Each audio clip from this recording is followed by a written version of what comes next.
muralismo feminista en Guadalajara y pertenezco a una colectiva titulada Poderosas con Pinceles, que nos dedicamos a hacer murales feministas en la red universitaria y también en los espacios públicos.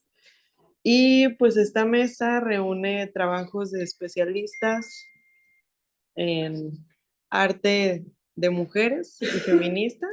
Cada una de estas aportaciones pues son debates recientes y muy ricos en torno a las genealogías, los activismos en distintos lugares y trabajos concretos en la plástica.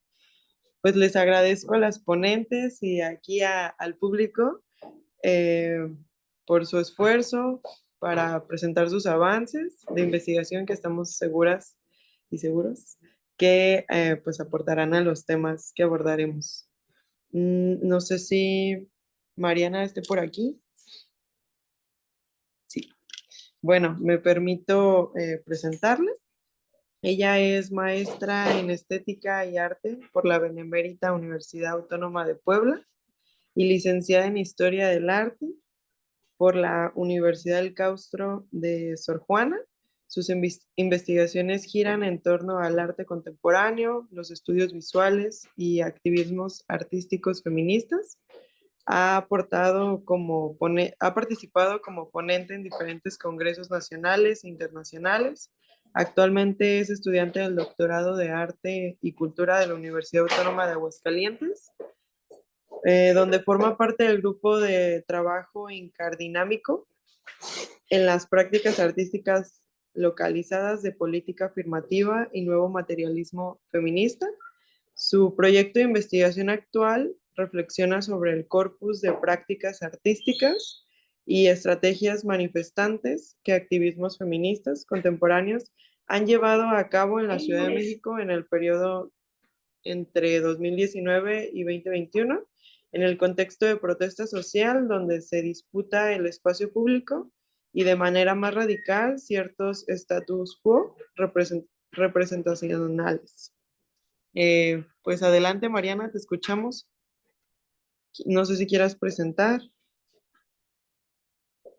Voy a compartir pantalla. Y voy a...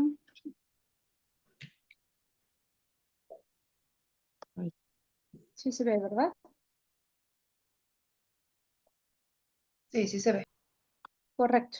Bueno, presentaré un texto para acotarme al tiempo y voy a dar lectura a ello para después poder dialogar con las demás compañeras de la mesa. Un gusto estar con ustedes.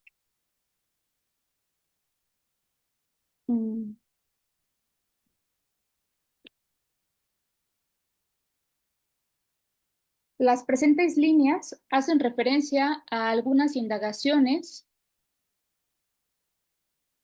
Bueno, aquí está, perdón. Vamos a comenzar. El título es para una genealogía feminista de las prácticas artísticas, una crítica hacia las canónicas escrituras de la historia del arte. Las presentes líneas hacen referencia a algunas indagaciones sobre la necesidad de llevar a cabo una genealogía de las prácticas artísticas de mujeres. Se sugiere un rastreo desde lo indeterminado, sin textos fundacionales, para lo cual consideramos importante aludir a toda aquella escritura fuera del margen de la hasta ahora conocida historia del arte, fundada desde un edificio representacional que, como tantos otros ámbitos, se encuentra permeado de injusticias epistémicas, a saber, un sentido de verdad propio, pero no exclusivo de la modernidad y de las relaciones de poder y saber, cuya ontología implica necesariamente esencias fijas y pretensiones universalistas.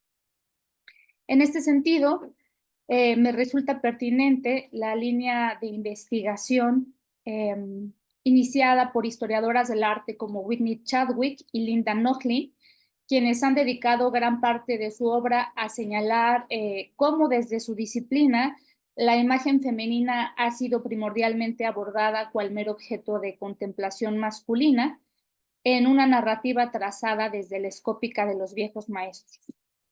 A propósito de ello, cabe recordar el giro historiográfico que desde los años 60 comenzó a cuestionar las premisas latentes tras la pretensión masculinizante de poseer los valores universales de la historia del arte heroico, transformando así la imagen de la mujer en una posesión y consumo.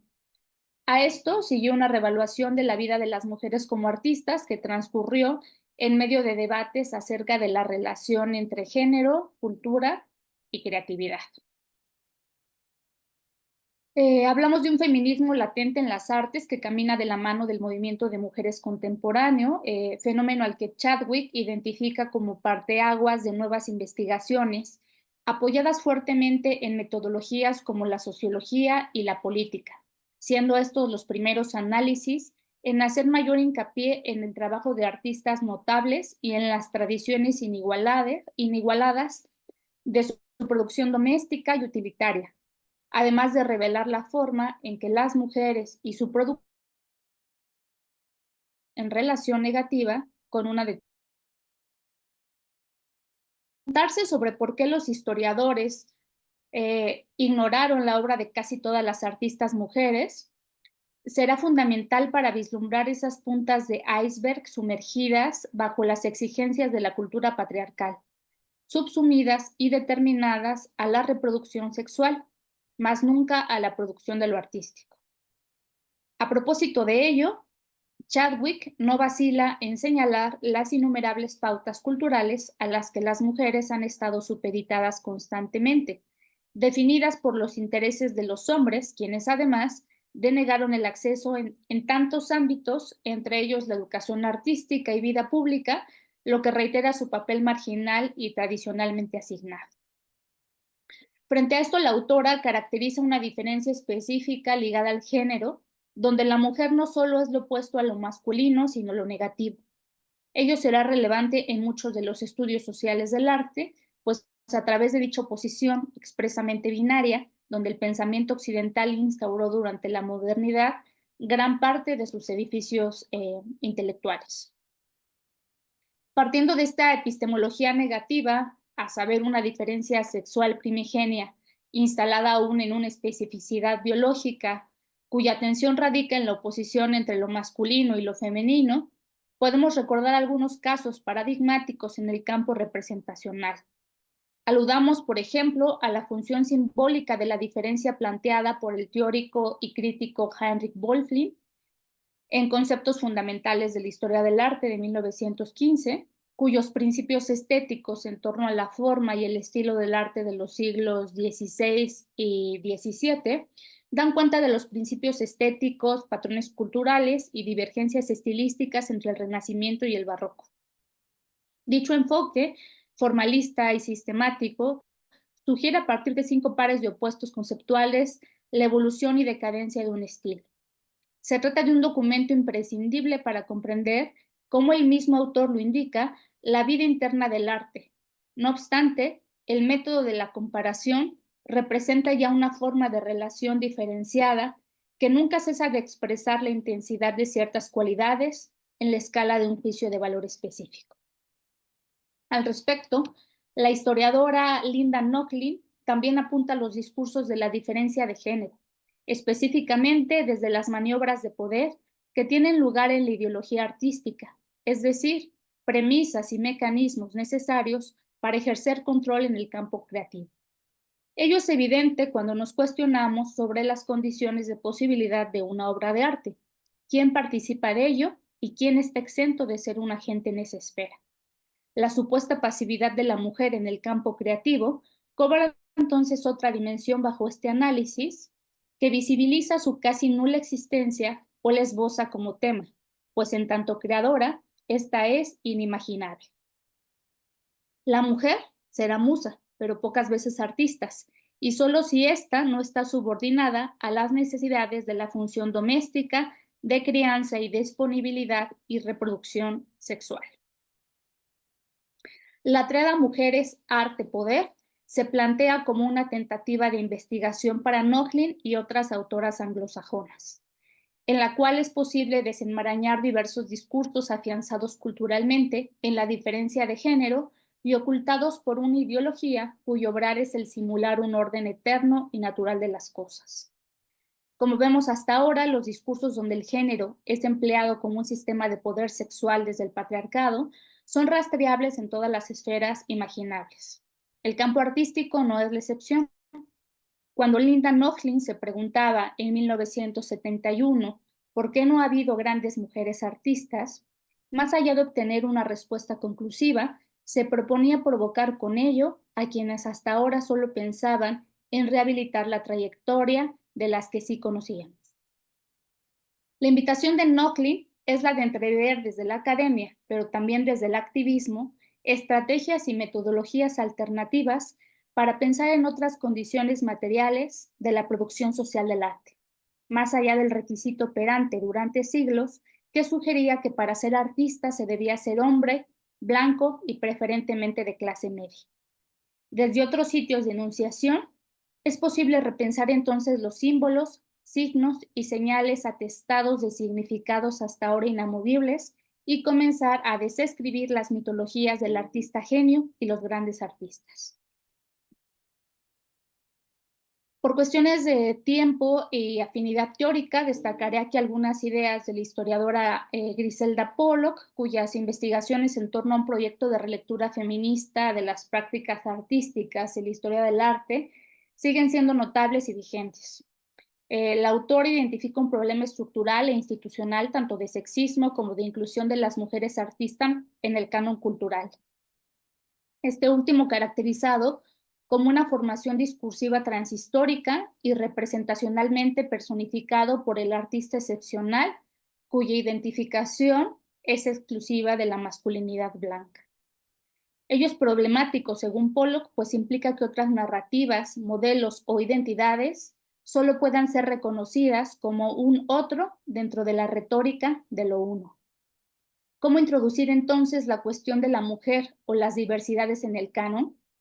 ¿Cómo desmantelar el paradigma de creación y escritura de las historias del arte hasta ahora catalogadas? Nombrar a las mujeres hasta ahora olvidadas o invisibilizadas no es suficiente. Aunque señalar la simetría de género en el arte y la omisión de su producción en las múltiples historias de arte es necesario, la crítica debe ser más radical. En términos de Pollock, debe emprenderse una revisión feminista de escrituras que se alejen de la terminología crítica repetida en las artes visuales, a saber, categorías, jerarquías, iconografías y representaciones, pero principalmente poner a obrar el deseo para, cito, entender la complejidad de las masculinidades, las feminidades, las sexualidades, los cuerpos, las psiques, las diversidades vividas, en lugar de que se me ofrezca el modelo uniforme, blanco, patriarcal, masculinista, heterocrático e indiferente de la clase privilegiada, con la sexualidad de género como norma humana. Fin de cita.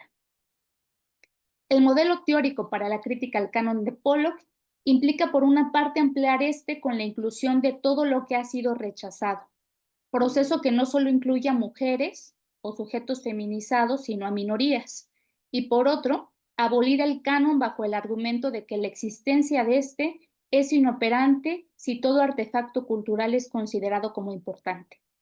Así, frente a las autoridades de lo erudito que buscan preservar el canon a toda costa, han proliferado diversas guerras culturales para derrocar sus pilares, no sin ser consideradas anarquistas que buscan promover el cambio social. Basta recordar la mirada prescriptiva del crítico y teórico literario Harold Bloom a propósito de lo que él ha bautizado como escuela del resentimiento, a saber, idealistas que denuncian la competencia y han abandonado, en nombre de la armonía social y el remedio a la injusticia histórica, todos los criterios estéticos e intelectuales basados en un resentimiento que han cultivado como parte de su identidad, como es el caso de, cito, los corazones feministas, afrocentristas, marxistas, no historicistas, inspirados por Foucault o deconstructivistas, y fomentan una contingencia que gobierna casi cualquier empresa cognitiva. La controvertida y aguda crítica de Blumen en el canon occidental, la escuela y los libros de todas las épocas sobre la historia de la literatura occidental a través de un corpus de autores capitales, es relevante aquí para polemizar lo que se ha entendido como escritura a partir de la lupa de las denominadas grandes obras literarias, versus las nuevas creaciones insubordinadas de la influencia de los clásicos. Esa disputa entre el mundo erudito y la anarquía cobra hoy vigencia en la redefinición política de la escritura feminista en los contextos académicos, pero también aquellos ligados a los activismos artísticos contemporáneos, planteando las posibilidades de subvertir las relaciones jerárquicas de representación y desterritorializando a su paso lugares donde la historia y la memoria han hecho imposible la disputa, la apropiación y desmantelamiento de sus lógicas de sentido. La crítica de la exclusión expresada por Pollock, en tanto ausencia de las historias sedimentadas, o si acaso asimilación estereotipada, discriminada y oprimida, ha dado pauta a otras genealogías que parten de la diferencia como una fuera constitutivo, que narra desde el margen, que permanece exterior al discurso desde lo nunca representado y asume otros desplazamientos en contrasentido. Cito: de las filas de los excluidos que protestan conjuntamente contra el canon, llega una contrahegemonía con sus contraidentificaciones, o por lo menos llega el inicio de esas alianzas mediante las cuales se puede contrarrestar la dominación de un grupo social por parte de los otros a los que niega y degrada. En este momento, la resistencia está fragmentada en estudios especializados, cada uno de ellos centrados en unas prioridades que dicta una política identitaria radical. Los conceptos de hegemonía y contrahegemonía apuntan en la dirección de estrategias cuyo fin es promover las alianzas entre los fragmentos astillados del mundo contemporáneo. Estas alianzas deben implicar una comprensión de cómo funciona en la actualidad la diferencia para organizar la segregación y la división, e incluso cómo nos hace desear la perpetuación de las fronteras. Fin de cita.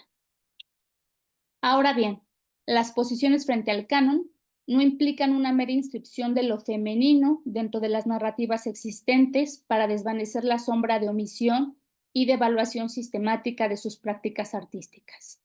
Es necesario señalar las estructuras de subordinación a las que han sido sometidas y desplazar los espacios dispuestos para la producción artística, donde quienes sufren más los efectos de un régimen de la diferencia, entre ellas el movimiento de las mujeres, puedan desde una colectividad política hacer lo que el ojo mientras lee un texto, según la poeta Adrienne Rich, leer desde la revisión, buscando tanto lo que no se dice como lo que sí.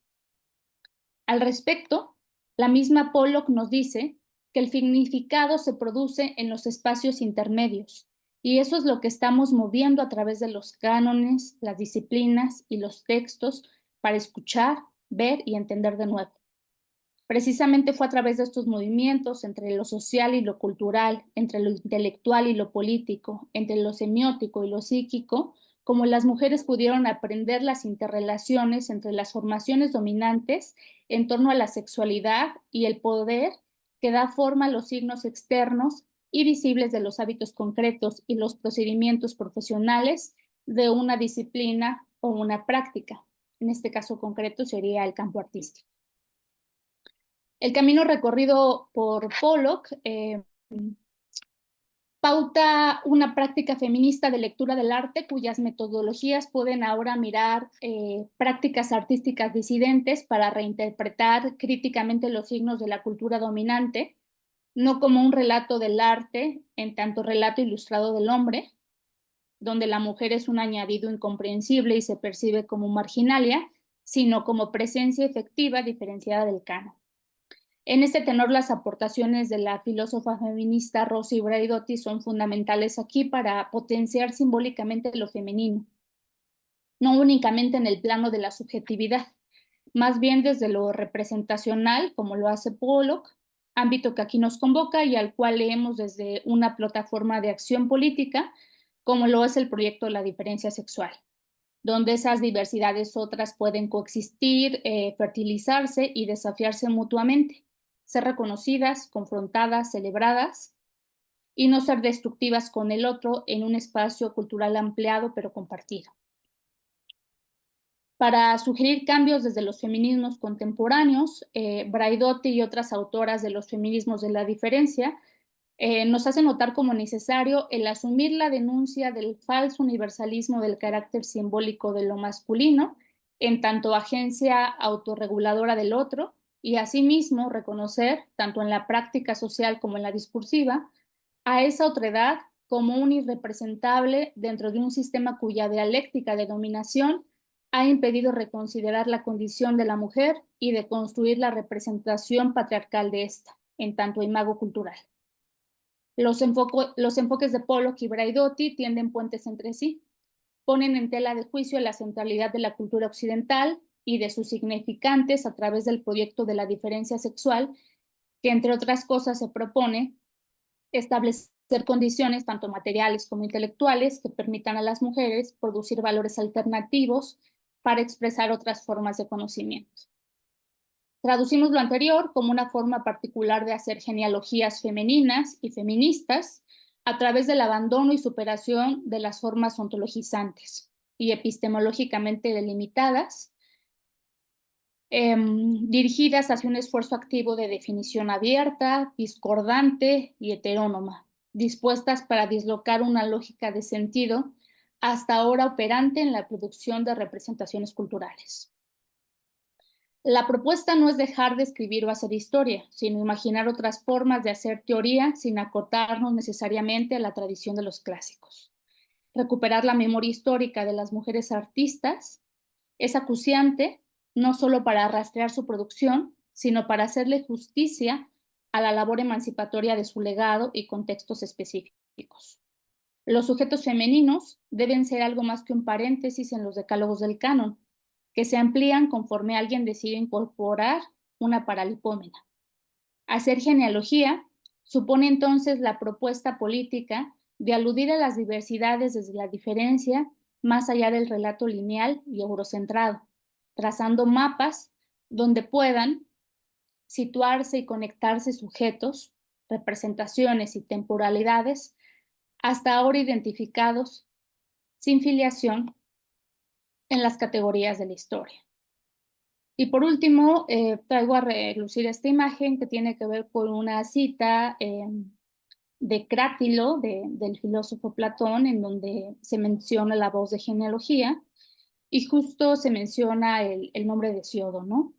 Aquí quizás la reelaboración tendría que ver con que si se recordara su genealogía, todas las progenitoras de la historia que no se han nombrado atrás, no se acabaría de explicar cuán inexactos son los nombres que tienen puestos y en ese sentido, hasta qué punto son virtuosas en el campo de lo artístico.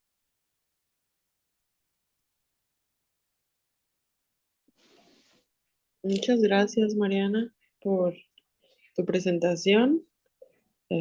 Seguiría Diana Elizabeth Reyes Cepeda.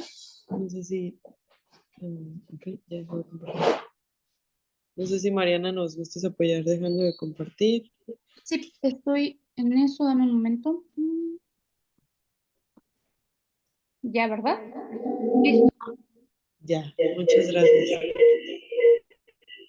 oyendo el eco otra vez. Parto.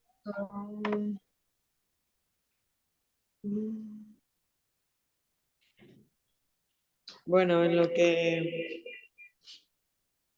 porque se me... Allá.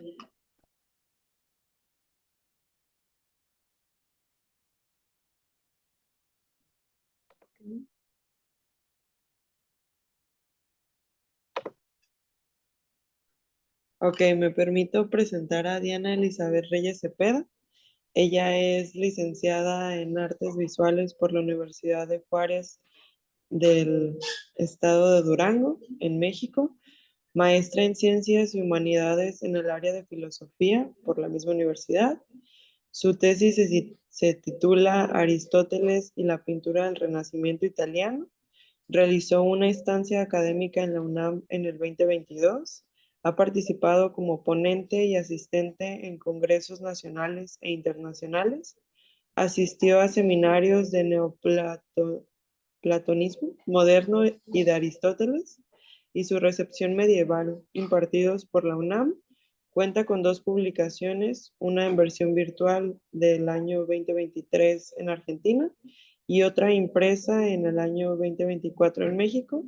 Sus intereses son la intersección entre el arte y la filosofía, la historia de la filosofía y la historia del arte. Adelante, Diana.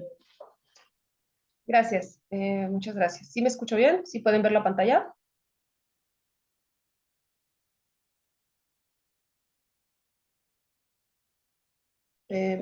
Sí. Muy bien, muchas gracias por el espacio y bueno, me gustaría comenzar haciendo una aclaración. La verdad, este es mi primer acercamiento a todo lo que tiene que ver con perspectiva de género. Estoy muy nerviosa y muy emocionada también. Quería participar en este simposio porque me parece muy importante la labor de divulgación y para gente como yo que apenas estamos iniciando en esto, como pudieron escuchar mi investigación hasta ahora había sido más bien filosófica y enfocada, pues últimamente a la Edad Media, ¿no? Pero de un tiempo para acá me empezó a llamar la atención esta perspectiva, pues primeramente porque soy mujer, ¿no? Segundo porque soy artista y también me llega mucho esa pregunta de Linda Nochlin de por qué no hay grandes mujeres artistas, ¿no? Eh, bueno, sin más voy a comenzar. Herstory, un acercamiento hacia la invisibilización del quehacer artístico femenino.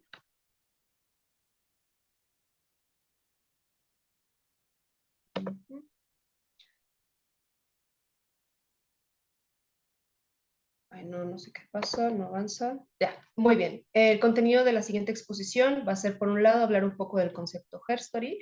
En segundo lugar, la situación de la presencia femenina en la historia. En tercer lugar, voy a hablar de lo que yo he llamado dos causas, desde autores que ya de hecho mencionó Mariana, desde lo lingüístico y lo estructural y sistemático, y finalmente una solución obvia, ¿no? Muy entre comillas. Bueno, el concepto Herstory. Herstory es un concepto acuñado por Robin Morgan en uno de los artículos de su libro recopilatorio de escritos fundadores del feminismo de la segunda ola, Sisterhood is Powerful, decodificando el acrónimo de Witch, Woman Inspired to Commit Herstory, mujeres decididas a comprometer la historia. El término, bueno, el significado original del acrónimo fue Women's International Terrorist Conspiracy from Hell. Sin embargo, Witch son grupos feministas que surgen entre los años 60 y 70 en Estados Unidos y que buscan con este nombre adecuarlo según sus propias necesidades y según sus propias búsquedas, ¿no? Entonces, cada grupo que se hacía llamar Witch modificaba el acrónimo según sus necesidades. Y este es uno de ellos, y aquí se menciona esto de la Herstory, ¿no? Bueno, cuando las mujeres del movimiento utilizan Herstory, su propósito es enfatizar la vida de las mujeres, los hechos y acciones y la participación en los asuntos de la humanidad que han sido devaluados en las historias estándar. También se entiende como un juego de palabra entre history, como decir la historia de él, y Herstory, la historia de ella, en este caso de ellas, ¿no? Y creo que justo es muy, me emocionaba mucho asistir y estar en este simposio porque justo creo que lo que estamos haciendo es eso, ¿no? Es Herstory. Nos estamos interesando por la vida de mujeres, sus hechos, sus acciones en distintos rubros, desde economía, leyes y en este caso, historia del arte. Bueno, situación de la presencia femenina en la historia. La invisibilización y ausencia de las mujeres en la historia del arte es algo que a pesar de los recientes esfuerzos de integración no se han visto lo que podríamos llamar resultados sustanciales o generalizados. Es decir, en los grandes museos de arte del mundo sigue habiendo una desbalanceada proporción entre las obras expuestas de hombres en contraposición con las de las mujeres. Un análisis sobre el feminismo y la historia del arte sigue siendo necesario. Bueno, aquí les traje, por ejemplo, para hablar de eso, de lo desbalanceado, un ejemplo de caso que es el Prado, ¿no? El Prado en el 2022, creo, sacó esta exposición que se llamaba El Prado en Femenino, en donde no solo buscaban exponer obras de artistas, sino también mostrar grandes mecenas del arte que fueron mujeres, ¿no? Y en este proceso mostraban obras pintadas por hombres, pero que eran retratos de mujeres, ¿no? Entonces, a mi punto de vista, como que está muy interesante la intención, pero seguían exponiendo hombres. Y cuando me puse a investigar, el total de obras femeninas que están en el Prado son 504 actualmente, y las que están expuestas son solo 24, mientras que el total de obras masculinas son 16.742 y las expuestas son 1.826, ¿no? Y hay un porcentaje de anónimas que es 4.810, y de esas expuestas hay 267. Y aquí pues me acordé mucho de la obra, de la frase de Virginia Woolf que dice, pues, anónimo era una mujer, ¿no? Muchas veces. Muchas de estas obras ustedes las pueden revisar en línea, es muy fácil encontrarlas en la página del Prado.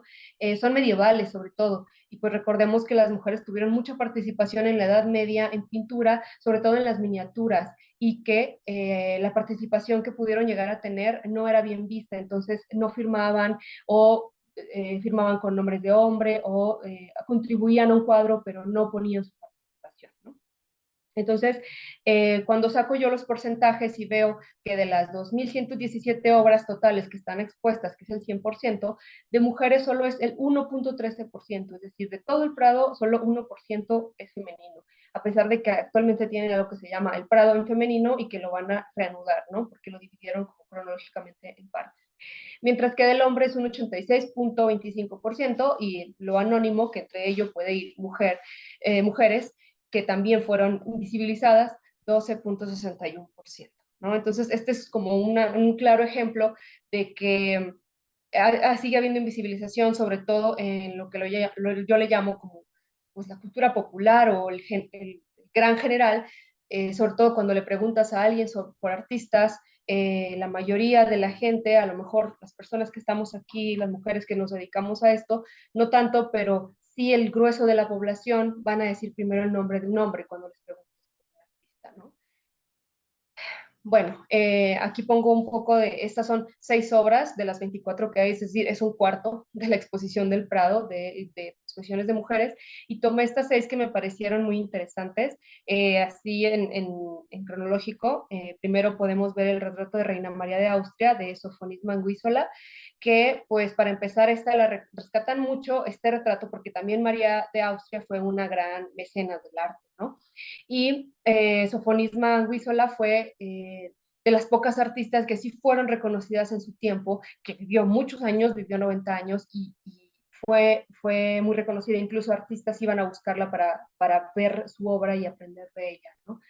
Por eso me pareció interesante plantearla aquí. Luego está Clara Peters, por ejemplo, que me parece un extraordinario ejemplo de cómo las mujeres eran rezagadas, que no se les permitía pintar lo que se les llamaba grandes géneros pictóricos, que eran las escenas históricas, míticas o bíblicas, donde muchas veces incluían desnudos, ¿no? Hasta el siglo XVIII se le prohibió a las mujeres pintar desnudos, entonces hubo un rezago para ellas para poder desarrollar estas capacidades de reproducir anatomía y se enfocaron de lleno al bodegón, ¿no?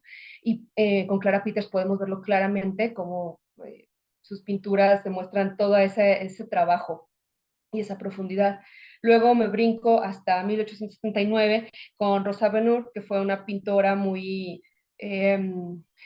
también muy reconocida en su tiempo. Ella era reconocida sobre todo por pintar animales y pues digamos que era la mejor de su tiempo sin importar su género, ¿no? Y de hecho ella también se le resalta mucho y se le negó por mucho tiempo hablar de sus preferencias sexuales. Ella era lesbiana, vivió con su pareja, vivió con una pareja muchos años hasta que su pareja falleció y luego vivió con otra pintora, con otra artista y compartieron una casa juntos y juntas y ella hacía declaraciones de si ella fuera hombre, nadie le cuestionaría su estilo de vida, de que lo que gana haciendo arte lo dedica a su pareja, ¿no?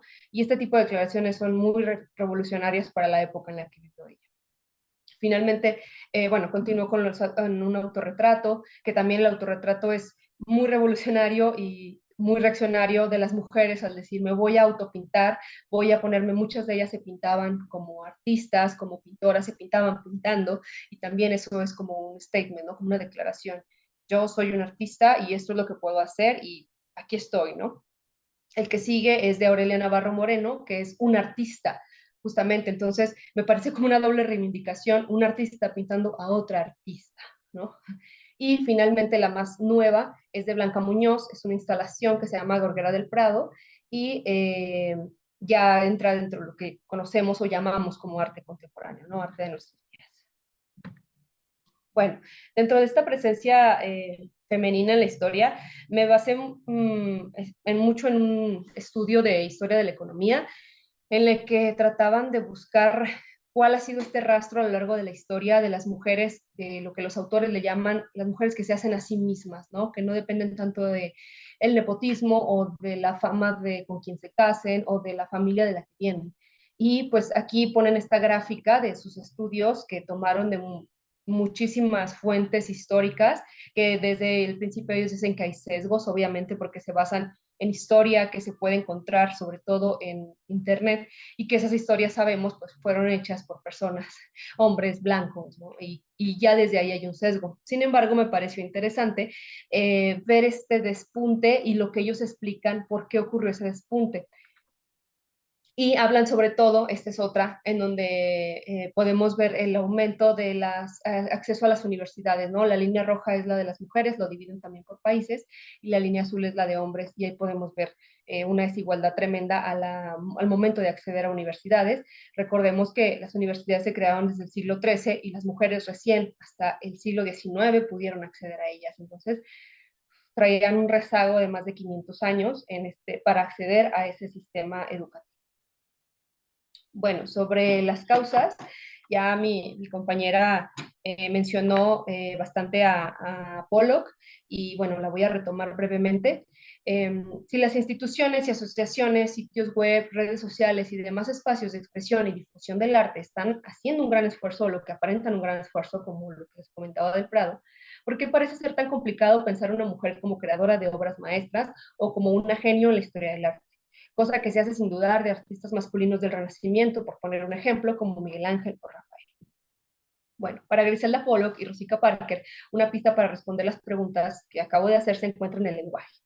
Los términos arte y artista, términos aparentemente neutros, registran de hecho, sin necesidad de anunciarlo abiertamente, un privilegio de la masculinidad como sinónimo de creatividad, ya que para indicar que un artista es una mujer, el término neutro, artista, debe ser calificado por un adjetivo. Es decir, como si al tener que especificar que es arte femenino, o en caso en inglés que escriben ellas, es tener que decir, y ponerle el adjetivo, es algo como muy filosófico, decir que por sí mismo el concepto se le tiene que agregar algo, y que esencialmente el arte no es esencialmente femenino, sino que se le tiene que agregar esa categoría para hablar de ese como otro arte, ¿no? Y desde ahí es como esta pregunta de Pollock y Parker, decir qué tan inconsciente tenemos la idea de que el arte o artista, cuando mencionan tan solo la palabra artista, imaginemos casi inmediatamente a un hombre.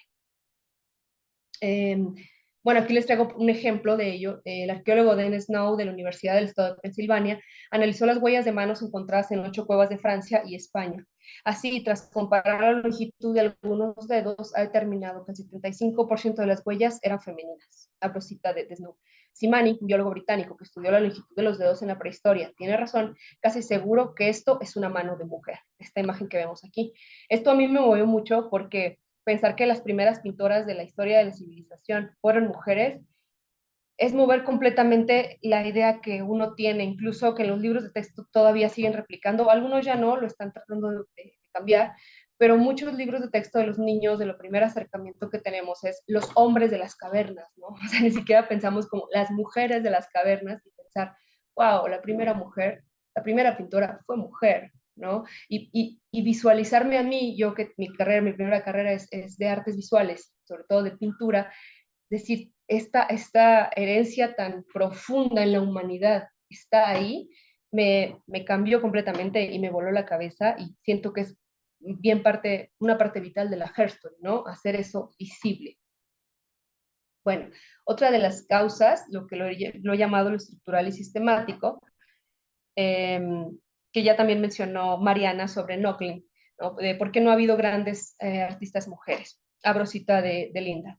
El arte no es una actividad libre y autónoma de un individuo superdotado, influenciado por artistas anteriores y vaga y superficialmente por fuerzas sociales, sino más bien que la situación total de la creación artística, tanto en términos de desarrollo del creador artístico como en la naturaleza y calidad de la obra de arte misma, ocurren en una situación social, son elementos integrales de esta estructura social y están mediadas y determinadas por instituciones sociales específicas y definibles, ya sean academias de arte, sistemas de mecenazgo, mitologías del creador divino, religión, el artista como hombre macho o pared social, etcétera, ¿no? Esto me pareció muy importante porque justo viendo este estudio de historia de economía que trae como estos datos duros, a lo mejor con sus respectivos sesgos, como muchos estudios, pero trae estos datos duros en donde dice, hasta 1800 no hubo un despegue de la mujer hecha a sí misma por estas razones que voy a mencionar brevemente enseguida. Esto es del 2021, este estudio, pero lo comparo y hago una comparativa con lo que escribió Noglin en el 71, o sea, 50 años antes, ella ya vio todo esto y dijo, miren, todo esto está pasando, no solo es porque no sepamos pintar, hacer escultura, no, es una cuestión sí, estructural, sistemática, y Pollock viene y dice, y además es lingüística, ¿no? Entonces hay mucho que combatir en ese aspecto y muchos son inconscientes incluso. Bueno, retomo esto para ver esto del despegue, en donde podemos ver aquí en la línea azul, desde 1800 es de los artistas, así muy general, ¿no?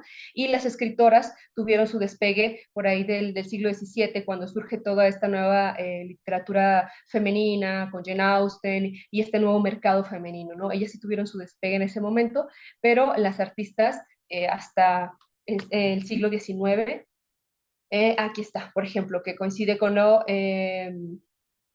las mujeres que acceden a las universidades, ¿no? Aquí podemos ver que los hombres, desde 1300 comienza a ascender más o menos continuo y sigue, y las mujeres nada, casi nulo, hasta que ya pueden acceder a las universidades y empieza a subir, ¿no? Como las posibles razones del despegue que se propone en este artículo y que también en el libro de Nochlin están ahí, solo que sin los datos duros, pero están ahí, ¿no? Por tal, es el acceso a las universidades. El punto de inflexión para las mujeres es en el 1800, aunque las universidades se crearon desde el siglo XIII, ¿no? La situación jurídica. Antes de 1800, en muchos países, la ley de cobertura aprobaba tutores masculinos para las mujeres casadas, quienes no tenían derechos de propiedad sobre sus propios salarios y no podían firmar contratos. La revolución industrial, esto es muy interesante porque habla de una disminución en la importancia de la fuerza física que implica el trabajo. Cuando las mujeres empiezan a entrar al mundo laboral en las fábricas y pueden hacer más cosas y ganar su propio dinero, pues hay una acumulación más neutral de la riqueza y ya no hay tanta dependencia económica, ¿no? Y los movimientos feministas, ¿no? Que se intensificaron y extendieron durante el siglo XIX. Bueno, la solución obvia, ¿no?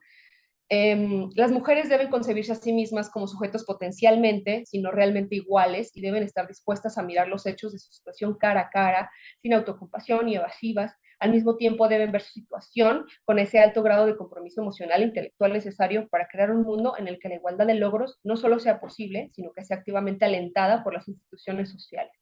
Entonces parece como, después de todo esto, parece obvio que la Hair Story es necesaria, ¿no? Como un activismo, como algo que tenemos que seguir haciendo día a día en actos de difusión y todo. Y lo pongo obvio entre comillas, porque no es tan obvio, porque ella llega con una pregunta como, ¿por qué no hay grandes mujeres artistas? Y la primera intención es contestar, sí las hay, mira, esta. Pero ella misma dice, no es tanto el contestarlo, sino el preguntarnos por qué nos preguntamos eso, ¿no? ¿Y quién hace esas preguntas? ¿Desde dónde surgen las preguntas? Y eso es lo interesante, que no es tan obvio. Ya cuando uno profundiza te das cuenta que se tiene que combatir desde las instituciones, de programas enfocados específicamente a difundir obras artistas femeninas del pasado, del presente, desde un cuestionamiento, ¿no? Seguirnos haciendo preguntas y aceptar la idea de causar problemas. Eso es como muy bonito, de seguir estando ahí presente. La educación, cambios en los programas de historia de arte, de métodos de enseñanza de las escuelas, donde la mujer artista esté incluida al mismo nivel que los hombres, la divulgación, que tiene este simposio mucho que ver con eso, la divulgación y recuperación de las figuras femeninas del pasado y del presente, la situación social, una constante conciencia de que el arte es resultado de una situación social específica y una presencia femenina activa, es decir, en hacer historia, en investigación, filosofía, literatura, arte, mantenernos activas. Y bueno, eso sería todo. Muchas gracias por su atención.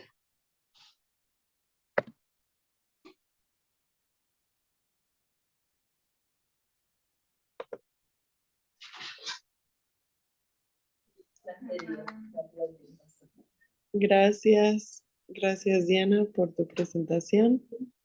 Seguiría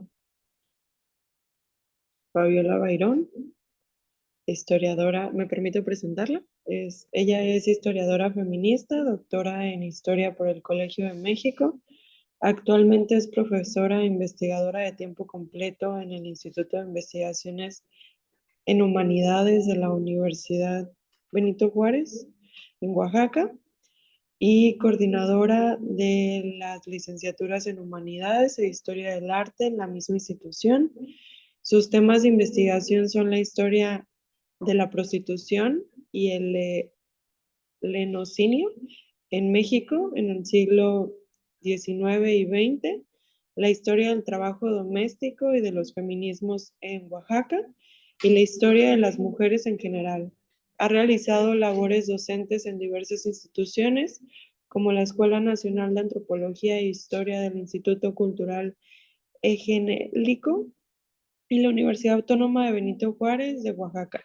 Y asimismo ha participado como ponente, organizadora y coordinadora de mesas de diferentes eventos. Adelante, Fabiola, te escuchamos. Hola, buenas tardes. Muchas gracias. Voy a compartir pantalla de una vez porque si no luego se me olvida. Entonces, ustedes me dicen si se ve bien y ahí está, ¿no? Completa. Ok.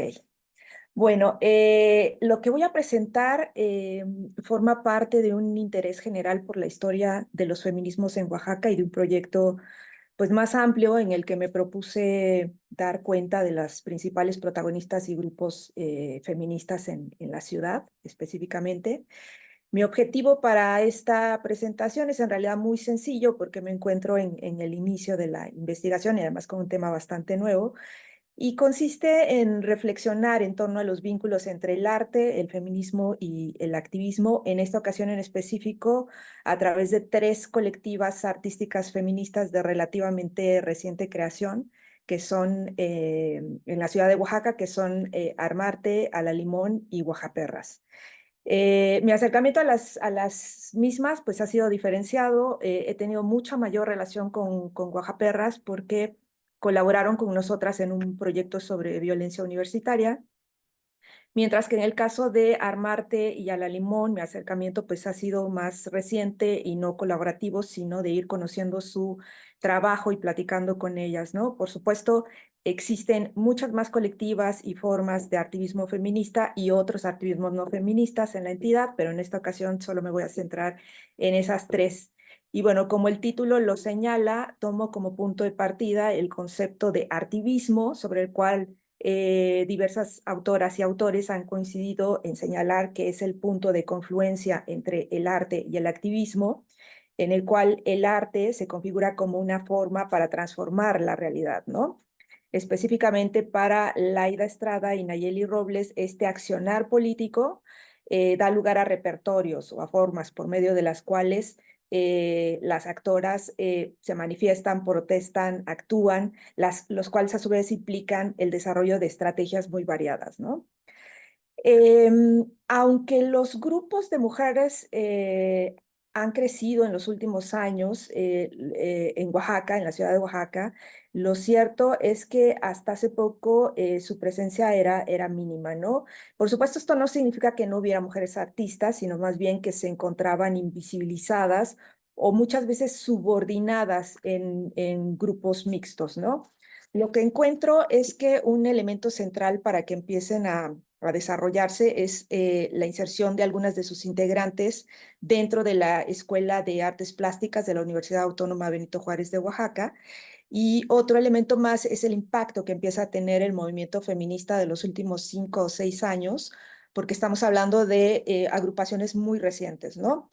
Entonces, la primera de ellas es Armarte, que inicialmente se conforma en el 2018 como un subgrupo con 5 mujeres dentro de otro colectivo que se llama Hurtarte, que es un colectivo mixto fundado desde el 2004 y que es conocido por su carácter fuertemente político y su raíz ideológica marxista-leninista. Esta raíz, una vez que deciden separarse las chicas, la van a mantener, digamos, y se puede percibir no solamente en su discurso, sino también en el logo que ahora las representa, que mantiene justo la estrella roja, ¿no? Así es como ellas se definen. Y una característica de este colectivo es que van a ver la desigualdad de género como una consecuencia de la lucha de clases. Y desde esa perspectiva, algunas de ellas se van a negar a ser definidas como feministas, ¿no? Ellas dicen que son marxistas, no feministas, pero en el equipo hay otras para las cuales antes que la lucha de clases está la lucha de género, ¿no?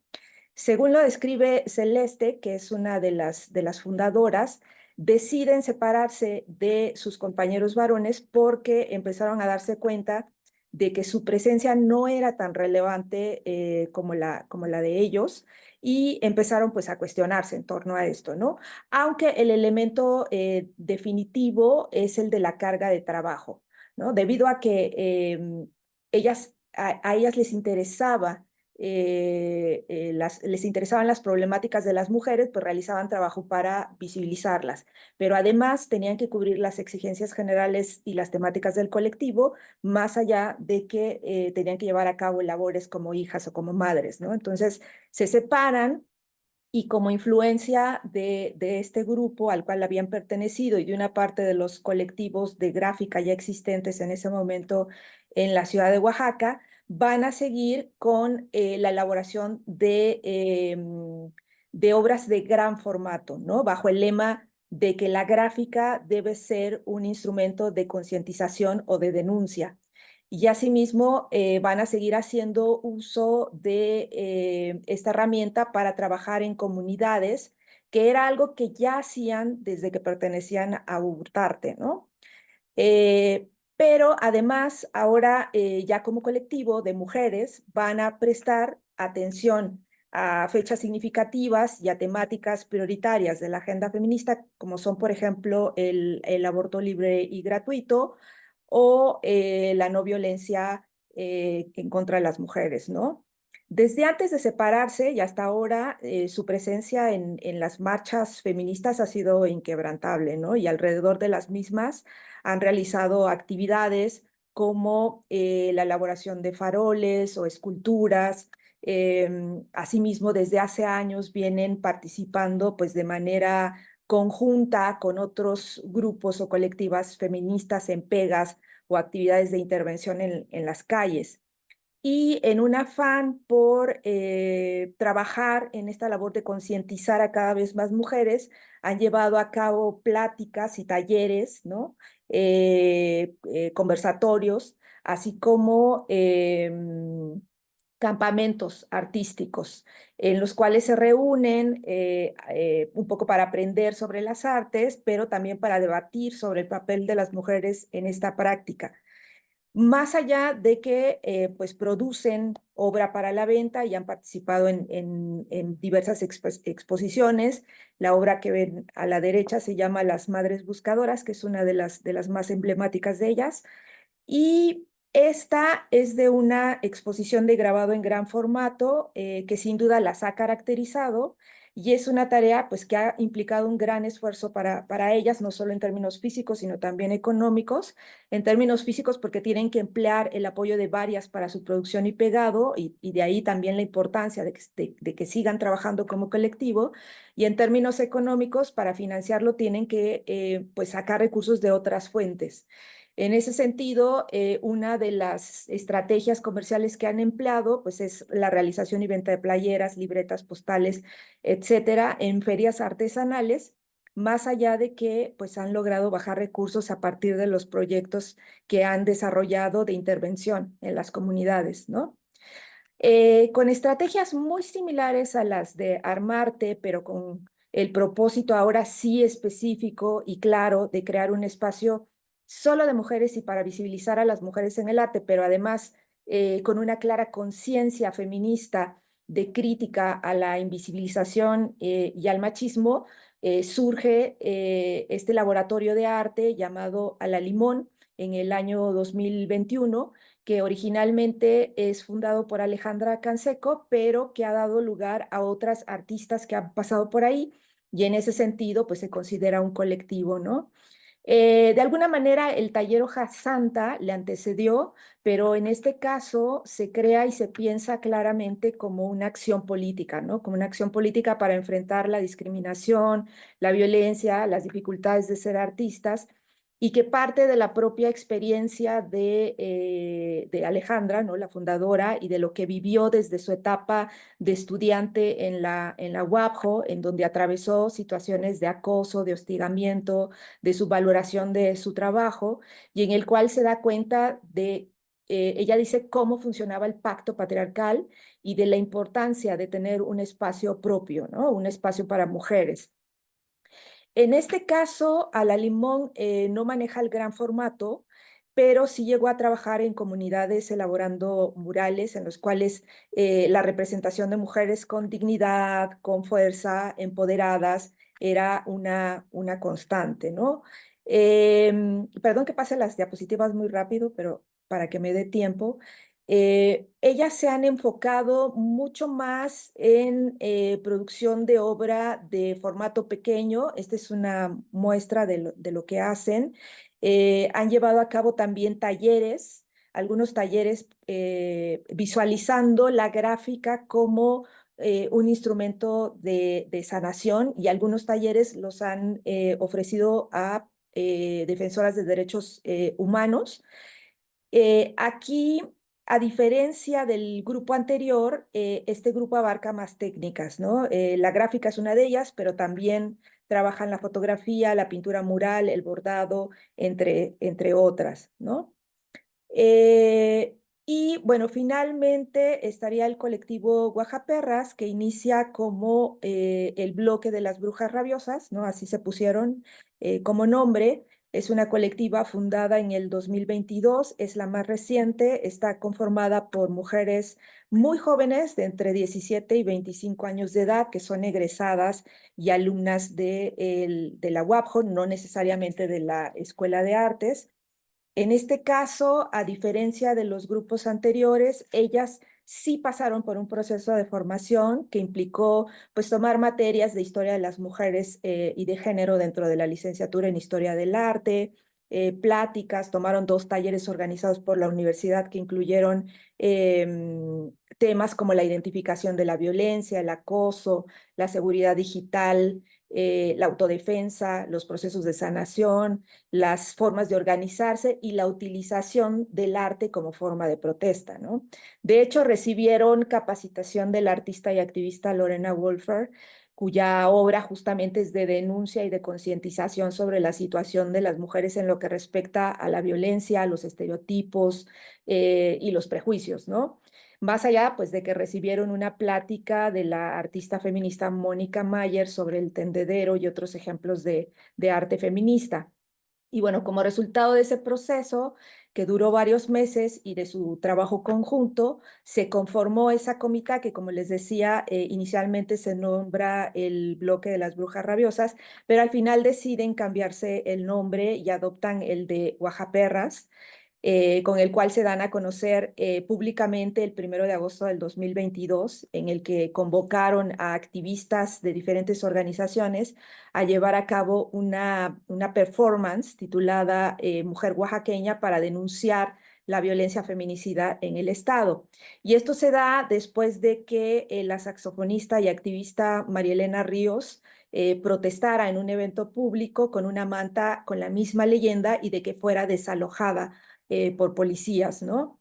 En este caso, el arte para ellas es claramente concebido como una forma de denuncia o de protesta, y lo han vuelto rabia para visibilizar y enfrentar la violencia feminicida, pero sobre todo la violencia, el acoso y el hostigamiento en la universidad. Y las estrategias o las formas por las cuales se han manifestado han sido muy diversas, ¿no? Desde el dibujo, el arte digital, el performance, la elaboración de un fanzine, el trabajo en talleres con otras estudiantes, y una característica de ellas es que utilizan siempre el anonimato y el uso de máscaras para protegerse, y no quedar expuestas porque pues algunas de ellas siguen estudiando en la universidad, ¿no?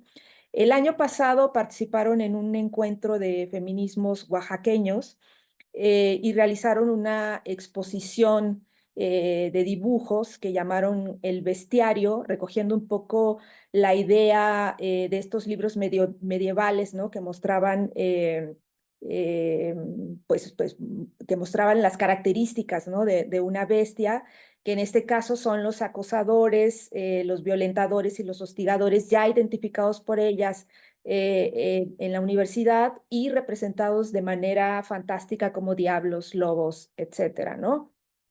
Esta exposición la vincularon a un taller que titularon Monotipias Bestiarias, cuyo objetivo pues, fue convocar a estudiantes mujeres para que realizaran su propia bestia a partir de una técnica muy simple, que es el monotipo, ¿no? Que se imprime en unas placas, en estas que están viendo de colores, y el resultado son este tipo de impresiones, ¿no? Que se intervienen también con listones y otras cosas, y que una vez concluido el taller, pues expusieron al lado de los suyos, ¿no? Y bueno, a partir de esta actividad que realizaron en el Instituto de Humanidades, su intención es ir recorriendo escuelas de nivel básico y superior, secundarias y preparatorias, y en ese proceso están en este momento, ¿no? En este caso, y desde que se formó la colectiva, han participado también en las marchas feministas, ¿no? Y cada vez pues van siendo más identificadas como una colectiva de jóvenes que utilizan el arte como estrategia de transformación. Y bueno, ya para concluir, no sé si estoy en tiempo, lo voy a leer para que sea mucho más rápido. En 2013, Patricia Mayayo realizó una importante aportación para comprender el impacto del feminismo dentro de la producción artística. En esa publicación titulada Historia del Arte, Historia de las Mujeres, evidenció la manera en la que el feminismo de la década de 1970 rompió con la idea de la grandeza artística y todo lo relacionado con ella y coadyuvó a un cambio de paradigma. En este cambio identificó dos elementos centrales: la resistencia a las expresiones tradicionales y la resistencia a la autoría única. Así encontró que varias de las obras producidas a partir de la década de 1970 por artistas feministas se hicieron en colaboración y fuera del canon, utilizando la instalación o el performance como formas privilegiadas de expresión. De entonces a la fecha, el arte feminista se ha diversificado, pero si algo ha permanecido es su carácter político y cuestionador de las estructuras de poder, que muchas veces vinculado a la acción y a la protesta social han tenido como resultado una importante incidencia en la realidad. En este caso, más bien en el caso de las tres colectivas que presenté hoy, estos tres elementos, la resistencia a las expresiones tradicionales, el trabajo en conjunto y el activismo están claramente presentes, no obstante que los énfasis puestos en uno o en otro sean diferentes, ¿no? De esta manera tenemos que, mientras las integrantes del colectivo Armarte se consideran primero activistas y luego artistas, en el caso de Ala Limón se antepone el trabajo creativo y considerando el arte en sí mismo como una propuesta de transformación y concibiendo también el desarrollo de la técnica como algo revolucionario, ¿no? Algo que puede revolucionar a la sociedad y a las mujeres, mientras en el caso de Oaxaperras lo primordial es la lucha feminista y el cambio de las relaciones de poder entre hombres y mujeres, considerándolo como el eje que articula el arte con propuestas específicas de prevención de la violencia, ¿no? Al final, todas estas grupas y sus propuestas o proyectos se producen, como en el caso pues, de otras tantas artistas feministas y como lo señala Lorena Wolfer, dentro de una arena que reconoce la pertinencia de los lenguajes experimentales y desplaza la frontera entre lo que conocemos como alta y baja cultura, ¿no? Entonces, bueno, con esto terminaría. Muchas gracias por su atención. Voy a dejar de compartir. Gracias, Fabiola. Ahí ya está, ¿verdad? Listo. Ok. Bueno, me permito presentar aquí a mi compañera Kenia Salas. Ella es feminista, investigadora, licenciada en Comunicación Social por la UAM Xochimilco y egresada con excelencia académica del posgrado de estudios de la mujer con la investigación titulada Feminicidio en el Estado de México, representaciones en las notas de prensa. Actualmente doctorante en estudios de género por la Universidad Nacional Autónoma de México. Ha realizado publicaciones en libros arbitrarios como Feminismo, Cultura y Política, El contexto como acertijo y logros y retos de la Cuarta Transformación, además de publicaciones en blog y revistas digitales. Por otro lado, es cofundadora del Centro Transdisciplinario de Estudios de Género, una organización feminista de base en el cual realizan actividades culturales, académicas, deportivas para mujeres en distintos contextos. Y me permito presentar.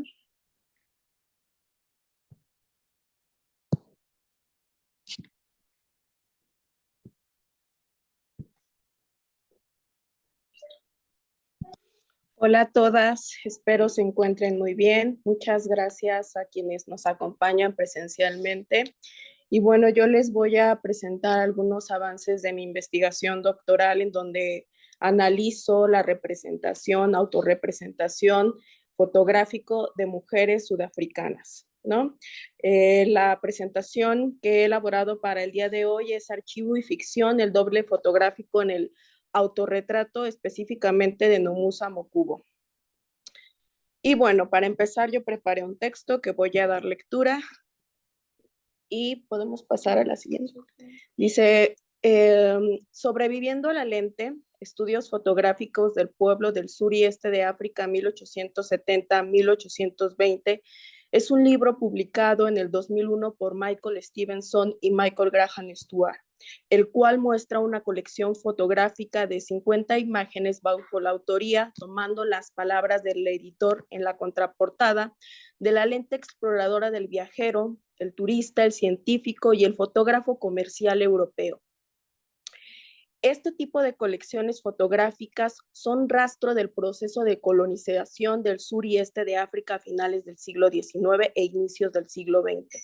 De esta manera, la primera premisa que me gustaría discutir en esta presentación es pensar las fotografías como fuentes históricas valiosas que documentan el pasado, por lo que publicaciones como Sobreviviendo a la lente configuran un relato visual de información, son vestigios históricos. Entonces, si las fotografías constituyen formas cruciales de documentación histórica de los eventos, individuos y contextos capturados en la imagen fotográfica, yo me pregunto, ¿qué narraciones visuales encontramos dentro de este tipo de documentos? Y específicamente, ¿qué nos dicen de las mujeres africanas? Me gustaría detenerme en una de las fotografías que expone el libro y que incluso ilustra la portada. Es un retrato de Alfred Dugan, el cual fue un fotógrafo sudafricano-irlandés que se propuso retratar lo que él deliberadamente consideraba a las poblaciones indígenas en desaparición en Sudáfrica. En dicha fotografía que se muestra en la presentación, vemos a una mujer del pueblo Korana. Y bien este pueblo, que habitó antes de la llegada de los primeros colonos blancos en 1652 a las afueras de lo que actualmente se conoce como Ciudad del Cabo, en ella se mira a una mujer, o la mujer mira a la cámara. Son sus ojos que contienen cierta cristalidad, tal vez desnudan la coerción con la que se ejecutó este retrato, además de que el gesto se desborda, excede al instante fotográfico y refiere rechazo y miedo.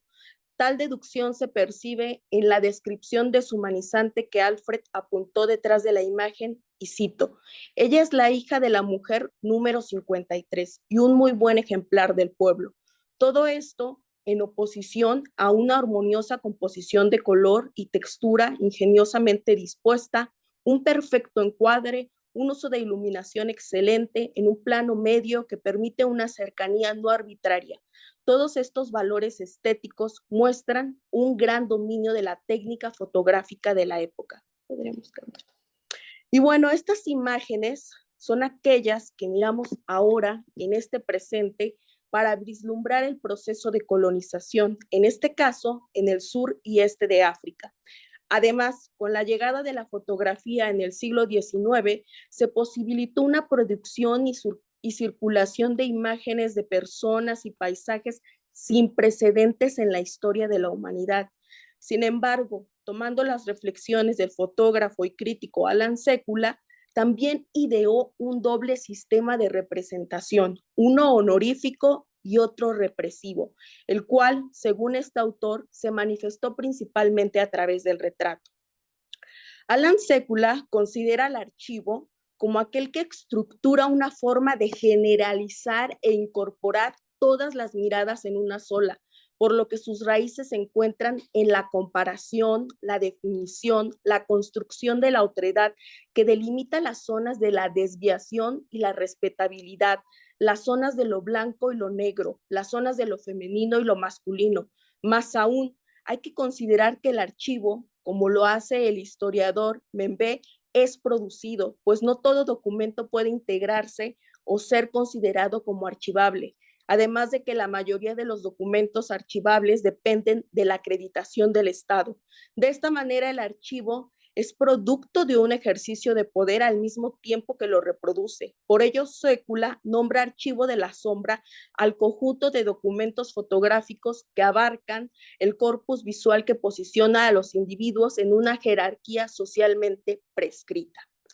Baste como muestra de esta posición oprimida, de esta doble representación que se configura en el archivo, cómo se colocó en el relato visual de estas imágenes a las personas colonizadoras, son las interrogantes a este tipo de imágenes del archivo colonial que hace el fotógrafo sudafricano Santu Mofokeng. Por favor, puedes cambiar. En su trabajo, el álbum fotográfico Negro, Mírame, 1890-1850, donde recupera fotografías del acervo colonial como las que pertenecen a la colección Sobreviviendo a la Lente, para interrumpir con un texto en blanco sobre negro, y se hace las siguientes preguntas que a mí me parecieron muy importantes. ¿Quién está mirando? ¿Quiénes son estas personas? ¿Cuáles eran sus aspiraciones? ¿Sirvieron estas imágenes para desafiar las percepciones occidentales predominantes sobre lo africano? ¿Sirven estas imágenes como testimonio de la colonización mental? De esta manera, el sistema de representación represivo fue usado como un mecanismo político, como propaganda, un inventario trofeo que mostraba las diferentes etnias del país colonizado. Lo anterior posibilitó las colecciones fotográficas de las razas humanas. De hecho, la fotografía se convirtió en una herramienta fundamental para crear tipologías humanas, al ser considerada como fuente empírica de las teorías racialistas y como evidencia visual de jerarquización de las diferencias existentes en el planeta. Al observar el retrato de Corana Girl, el que es la portada de Sobreviviendo a la Lente, lo cuestiono como lo hizo Setu y me pregunto, ¿quién era esta mujer? ¿A quién amaba? ¿Qué violencias oculta este retrato? Filas de fotografías, testimonio del proceso de colonización en África, se encuentran almacenadas en los archivos de los Estados-nación. Algunas son publicadas en diversas colecciones, como la que se presentó aquí, también expuestas en museos, incluso vendidas como postales turísticas, objetos de decoración o adornando todo tipo de productos. Imágenes que susurran la manera coercitiva en que fueron hechas, con el fin de robar la propia imagen. Nuevamente me pregunto, ¿quién era esta mujer? ¿Quién eran estas mujeres? Saidiya Harman, en su ensayo Venus en dos actos, hace una visible reflexión y muy crucial, me parece a mí, que devela cómo el archivo de la colonización fue producido por quien ejercitó el poder. Las ideas de Saidiya Harman abren el encuadre, pues lo que desearíamos saber de las mujeres en este tipo de retratos, paradójicamente no las encontramos en el archivo. Esta autora se pregunta, ¿qué más hay que saber? Su destino es el de cualquier otra Venus negra. Nadie recordó su nombre o anotó las cosas que dijo, o notó su negativa a la más mínima declaración. La suya es una historia prematura, contada por un testigo fallido. ¿Y quién fue ese testigo fallido? El colonizador. Cuando Saidiya Harman nombra Venus negra, lo hace Lo que hace es nombrar a las mujeres negras registradas concretamente en el archivo de los esclavos y esclavas a través del Atlántico. Yo en este texto y en esta presentación la recupero para nombrar a las mujeres negras dentro del archivo fotográfico colonial en el sur y este de África. Ahora bien, el testigo fallido que retrató Venus es un hombre blanco europeo. Él usó la cámara para construir definiciones que se han configurado en relatos que naturalizaron y naturalizan las relaciones estructurales de opresión racistas y sexistas. Una de estas representaciones represivas fue aquella que definió a la mujer negra como objeto de pornografía científica. En este sentido, un estudio muy importante que hace Patricia Hill Collins sobre la pornografía y la mujer negra menciona que las mujeres negras durante el siglo XIX fueron representadas desde la ciencia de la época como poseedoras de una sexualidad desviada. Para su análisis recupera la vida de Sarah Barman, quien fue conocida en Europa como Tentón Venus de manera peyorativa. Ella fue una mujer khoikhoi, nacida en 1789 dentro del Cabo Oriental, lo que actualmente se conoce como Sudáfrica, ¿no? A pesar de que Sarah Barman no fue fotografiada, fue ilustrada. Consta, por ejemplo, el trabajo realizado por el pintor Frederick Christian Lewis en 1810. Este era un dibujo ejemplo de la ilustración médica y anatómica ya antes mencionada. Posteriormente encontramos fotografías de mujeres nombradas como woman o tentón para similares a la ilustración, ¿no?, que se hizo de Sarah. Este tipo de fotografías del siglo XIX y XX que presentan a las mujeres khoikhoi son retratadas principalmente desnudas de manera lateral para resaltar el tamaño de sus glúteos y sus senos. En dichas imágenes se configuraron dos nociones, la exotización y la erotización, visión que se impuso a las mujeres negras. Es así que Patricia Hill Collins afirma que este tipo de imágenes fueron el origen de la pornografía misma y nos dice, ella fue reducida a sus partes sexuales y sus partes llegaron a representar un ícono dominante aplicado a las mujeres negras a lo largo del siglo XIX. De esta manera, al igual que con la relación colonial con la tierra, también las mujeres africanas fueron posicionadas como objetos de apropiación y de control. Esta es solo una de la aproximación de la representación represiva de las mujeres negras africanas hecha por la fotografía y documentada y siendo vestigio en el archivo de la colonización.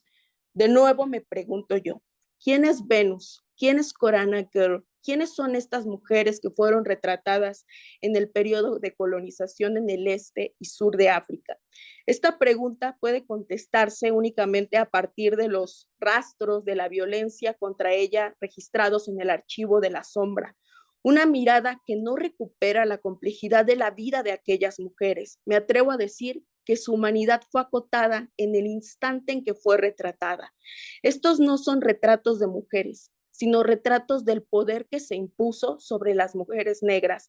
De esta manera, las fotografías a mujeres durante el periodo de colonización en África son un prisma de la violencia cruel de este acontecimiento y simultáneamente una exposición de la violencia misma. Miremos el retrato.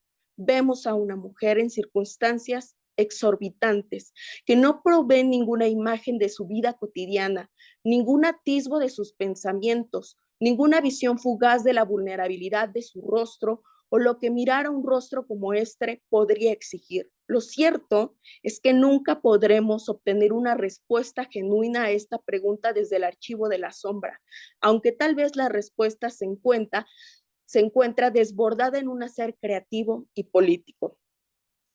Nomusa Mokubo es una fotógrafa, como vemos en la presentación, que directamente ha intervenido con la representación de las mujeres negras dentro del archivo fotográfico colonial, con su serie de autorretratos de Self Portrait Project 2007-2013.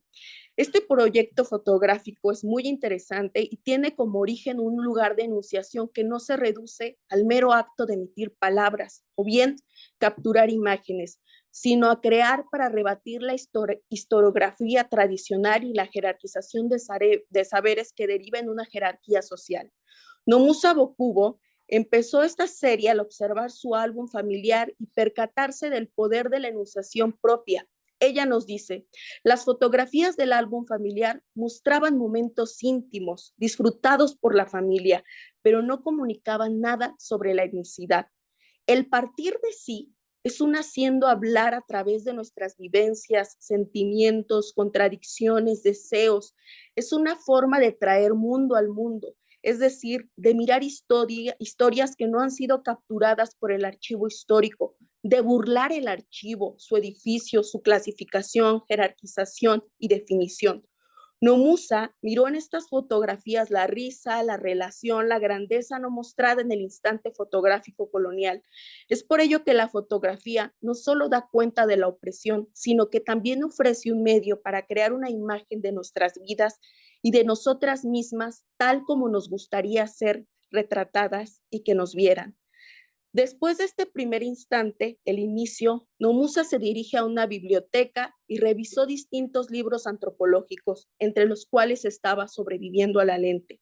Sobre ella nos dice, página tras página había infinitas fotografías que resultaban inquietantes.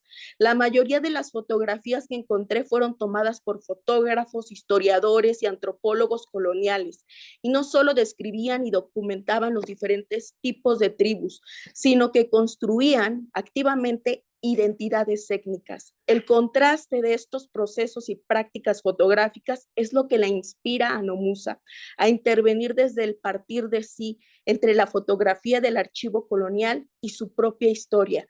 De esta manera utiliza las imágenes de Sobreviviendo a la lente de esta colección para hacer un doble fotográfico que da cuenta de un tiempo no lineal y un lugar de enunciación ficcional. ¿Quién es Venus? ¿Quién es Corana Girl? ¿Quiénes son estas mujeres retratadas? Saidiya Harman dice que esta respuesta no puede ser dada por el archivo o no por completo, pero no por eso esta es una interrogante que se encuentra en el vacío simbólico. Para responder, ella nos propone hacer una reflexión en dos actos. El primero es adentrarnos en el archivo de la sombra, aquellos vestigios de actos terribles. Sin embargo, es imposible quedarnos solo con esta mirada, porque es un retrato parcial, fijo e inmovilizante del proceso de colonización, una mirada que nace de la violencia y una expresión misma de ella. Como señala Saidiya Harman, no es posible contener la complejidad de una vida con un solo registro del archivo y reflexiona con qué fin una abre el ataúd y mira la cara a la muerte. Por eso, quedarnos en el primer acto es reproducir la gramática de la violencia. Hay que exceder el archivo. Para ello, esta autora nos propone usar la ficción y nos dice, aquí la intención no es tan milagrosa como recuperar la vida de los esclavizados o compensar a los muertos, sino más bien trabajar para pintar la imagen más completa posible de los cautivos. Este doble gesto puede ser descrito como la tensión de los límites del archivo para escribir una historia cultural del cautivo y al mismo tiempo mostrar la imposibilidad de representar las vidas de los cautivos, precisamente a través del proceso de narración y en este caso a través de la imagen. Y bueno, el segundo acto es ficcionar el archivo, hacer un uso creativo del lugar de marginalidad, como lo reflexiona la filósofa brasileira de Yamila Ribeiro. Volviendo a la serie de autorretratos de Nomusa Mokubo, esta fotógrafa utiliza directamente la imagen del archivo colonial, proyecta estas imágenes en un fondo en blanco, lo que permite una nitidez aguda, no borra los detalles de la imagen. Ese podría decir que es el primer acto propuesto por Saidiya Harman para estudiar el archivo de la colonización. El segundo acto es ficcionar esta imagen, interponer su cuerpo a la imagen colonial. Nomusa va a tener una conciencia de la realidad de la segregación racial y simultáneamente crear. La mediación de Nomusa a la imagen colonial responde a la pregunta a la que el archivo de la sombra no puede acceder. ¿Quién es Venus? ¿Quiénes son estas mujeres? Ella declara, yo. Es un acto ficcional que le permite situarse tanto en el presente como en el pasado.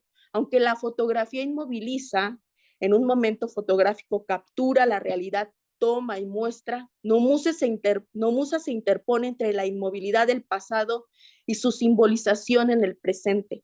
Este acto no es dialéctico, no es un careo, no se trata de reproducir el binarismo víctima-agente, es decir, no tiene que ver con prescindir de la violencia del hecho colonial a las mujeres africanas, ni construir contranarrativas, de inventar narraciones en donde no existe la violencia ejercida hacia los cuerpos de las mujeres negras en África. Más bien, es un acto de expandir los límites del archivo que despoja del sentido del yo a las mujeres, volviéndolas rostros, cuerpos, números, inventarios, documentos, cifras deshumanizantes y que cosifican la experiencia compleja de una vida. Nomusa, en dichas imágenes en primera persona, desafía el temor simbólico y real de ser sujeta de enunciación, acto que rompe con ser objeto de la fotografía para ser sujeta creadora. Renuncia a ser vista desde la mirada masculina de la otredad, a ser retratada sin su consentimiento, así como al robo de la imagen propia para legitimar su opresión, desafiando el tiempo lineal. Este ejercicio doble le permite a Nomusa reescribir la historia con voz propia, más aún, por medio de su propio retrato encarna el pasado, posibilitando la humanización de esas vidas. Ella nos dice, Venus soy yo, es mi cuerpo, es mi carne, son mis ojos, es mi historia. Muchas gracias.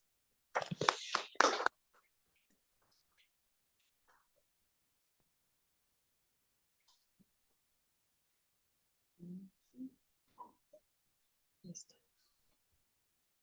Bueno, la dinámica es la siguiente. No sé si en línea haya preguntas o comentarios para las compañeras, ustedes, o si aquí tengamos preguntas.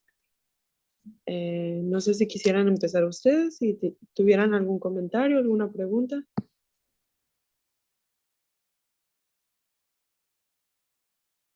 Sí.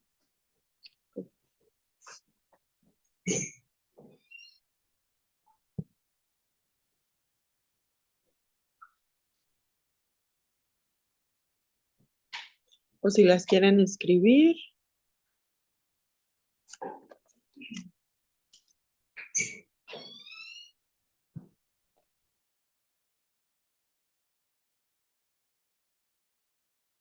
Yo tengo una pregunta.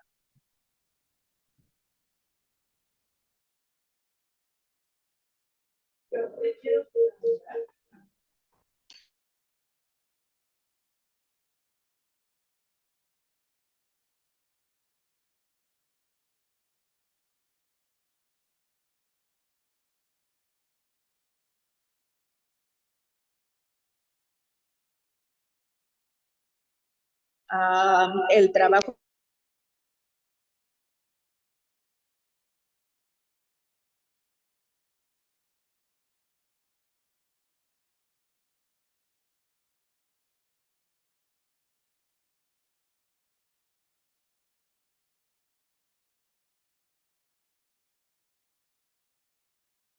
Perdón, pero no se escucha.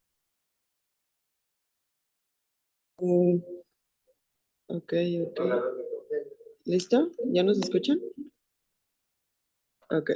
La pregunta era cómo Kenia dio con la artista de la cual nos habló de su archivo. Y les contestaba que fue gracias a la intervención de una amiga maestra, Mónica Cejas, quien me introdujo a explorar diversas prácticas fotográficas que cuestionan el racismo y el sexismo en Sudáfrica. Muchas gracias.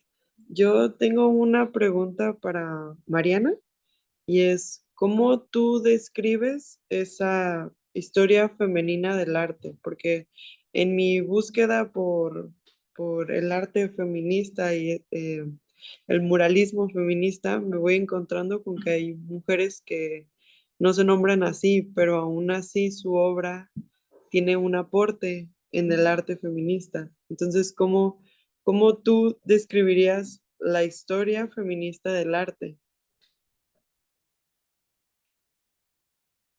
Sí, bueno, por una parte hay, durante algún tiempo en general estuvo como la historia de arte hecho por mujeres. Después hay como diferentes formas de llamarle, de denominarle, ¿no?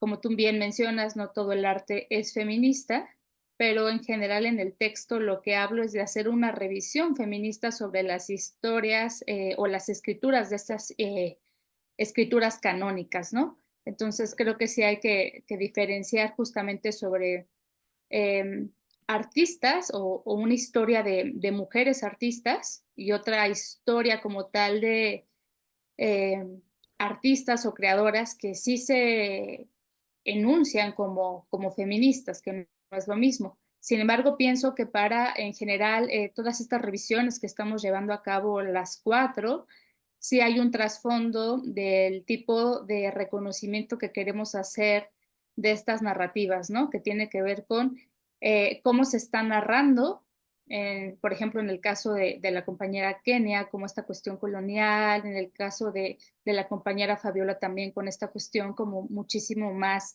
local o lo que platicaba Diana, tiene que ver un poco con esta revisión justamente canónica desde dónde se ha escrito y cómo se ha definido la obra de diferentes artistas, ¿no? Casi siempre desde lugares cuya legitimación es como el Estado, la institución o diferentes tipos de instancias, ¿no? Entonces, lo que me interesa en general, más allá de nuevamente nombrar o categorizar como tal si se está haciendo arte femenino o feminista, justamente es revalorar cuáles son las categorías desde las cuales podríamos aproximarnos, no solamente para hacer una revisión o incorporarlas, sino más bien para situarlas en su contexto muy específico, ¿no? Porque justo lo que hace esta historia del arte universal es tratar de inscribir todo en este gran decálogo y por supuesto que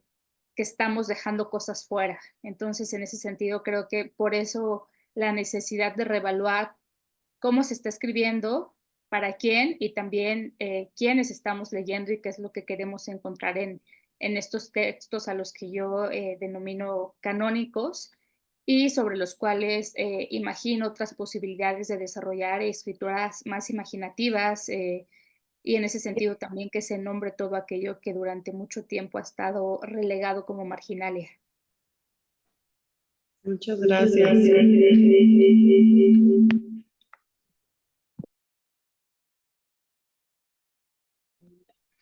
Hola, Fabiola, yo te quiero hacer una pregunta. Dado el contexto de violencia que algunas colectivas sufren en algunos contextos, estos grupos con los que estás trabajando, ¿te han comentado si han recibido amenazas, si han recibido algún tipo de acoso, incluso por parte del Estado, y cómo por medio de su activismo lo confrontan o cuáles son, digamos, algunas de sus estrategias de seguridad o autocuidado? Sí, mencionaba en la presentación que algunas de ellas justo se conforman como colectivos a partir de, pues, de experiencias que ya tenían o que ya habían vivido en la universidad, ¿no? De acoso y de, pues, fundamentalmente denigración de su trabajo. Em, y todas ellas, de alguna manera, parte de su obra va encaminada a visibilizar, ¿no? Esos problemas que ellas han vivido y que a la vez están viendo, ¿no? En la propia realidad local. Em, Mucho más en el grupo de Oaxaperras que en los otros hay medidas de prevención y de autocuidado, ¿no? Justo para no ser identificadas, aunque definitivamente el hecho de que haya un grupo de mujeres denunciando a, a hostigadores o a violentadores dentro de la universidad, claramente que las expone, ¿no? O sea, quedan expuestas, pues, y ellas han tratado pues, de tomar ciertas medidas, como justamente esta cuestión del anonimato, del uso de las máscaras. eh, Tomaron diversas clases en sus talleres de seguridad digital, de autodefensa, un poco justo para ir trabajando esta cuestión de los cuidados. Afortunadamente ninguna de ellas ha recibido amenazas hasta ahorita. Eh, Nadie se ha acercado para agredirlas o cualquier otra cosa. Em, pero sí tienen ese temor, ¿no? De que al quedar expuestas puedan empezar a recibir agresión por parte sobre todo de quienes han quedado expuestos a través de los dibujos que ellas han realizado, ¿no? Que son profesores y son trabajadores de la universidad. Ujú. Y en el caso de Armarte, más que a la Limón, ellas sí tienen una psicóloga trabajando con ellas que se ha dedicado mucho a este tema del autocuidado y ellas fundamentalmente por las agresiones que sí reciben, ellas sí han recibido agresiones cuando están en las pegas en la calle. Pero van mucho más enfocadas a que están agrediendo el espacio público, ¿no? Utilizando las paredes, por ejemplo. Este, Mucho más a eso, sí. Bueno, no sé si contesté, pero digo, por ahí iría. Yo tengo una pregunta para Diana y es, eh, ¿cómo el término que nos Her habla, Story. ajá, history, ha influido en la incorporación de combatir la violencia de género en el tema contemporáneo? Mm, Más bien, yo lo que me enfoqué es como la violencia a lo mejor de la invisibilización, ¿no? Creo que el justo hecho de simplemente decir Her Story ya es muy poderoso porque desde ahí ya estás visibilizando que hay otra historia no contada, otra historia que está fuera de los cánones, fuera de estos libros de historia y que también ha habido una evolución, digamos, ahí puedes rastrear en algunos libros, como lo mencionó Mariana, canónicos, de historia del arte y sí mencionan artistas y, bueno, eso sigue en investigación, ¿no? A partir del siglo XIX, ya entrando al XX, empiezan a sacar a las mujeres otra vez del museo y a poner otra vez a los genios y empiezan a desaparecer de la nueva historia del arte y parece que hay como un retroceso, ¿no? En vez de decir, ya hay más mujeres, vamos a seguirlas poniendo, hay una especie de retroceso. Entonces siento yo que eso es una violencia de invisibilización porque pareciera que nos borran. Creo que alguna vez leí una frase que decía, no nos van a borrar de la historia o no somos nada si nos borran, ¿no? Y es parte de combatir esa violencia, asumir, desde el término, asumir que hay otra historia que contar y que hay que contarla, ¿no? O sea, no solo que existe, sino que hay que contarla, hay que investigarla, hay que acercarnos a las personas que están haciendo arte. La mesa anterior, una de las ponentes, su trabajo era hizo una mesa de puras historiadoras y les preguntó cuáles eran sus historias. O sea, ese tipo de investigación cualitativa siento que ayuda mucho y puede provenir desde la intención del término, ¿no? O sea, entender que hay otra historia y que cada historia tiene algo que aportar. Y por ejemplo, ella que decía, cada historiadora nos reunimos y me contó cuáles habían sido sus violencias dentro del mundo de los historiadores y luego ella las comparte, ¿no? Y a partir de ahí ya podemos decir, es que no es solo que sean académicas y que tengan visibilidad, por eso mencionaba como la respuesta obvia, no es fácil seguir teniendo esa visibilidad, porque hay violencias también físicas y que te privan de los espacios públicos, ¿no? Todavía en muchas partes. Sin embargo, las que podemos acceder a otras cosas, como decir, bueno, voy a seguir buscando, voy a seguir investigando, a partir de ahí, en mi caso, por ejemplo, surge de entender esto, de que la Her Story es contar la historia desde la perspectiva de lo femenino y de lo que se ha olvidado. Y siento que desde ahí, desde entender el concepto, ya es un gran paso. A lo mejor, y no puedo decir, a partir de este año, o sea, se crea en el 70 y desde ahí ya todo cambió. No, pero al menos a mí que soy artista y que me interesa estudiar la historia del arte, sí me hizo decir, a ver, hay más cosas. no es solo eso. Y así fue como llegué a a este simposio y escuchar que no solo, o sea, que hay un montón de historias que se han estado invisibilizando y que siguen y que son latentes y que son presentes y del pasado. Entonces, yo diría que es eso. No podría decir que es algo en específico, sino que es algo desde lo conceptual de entender el término y a partir de ahí comenzar a entender que hay más que escarbar en la Her Story. Es interesante perdón. Es interesante, yo desconocí el concepto.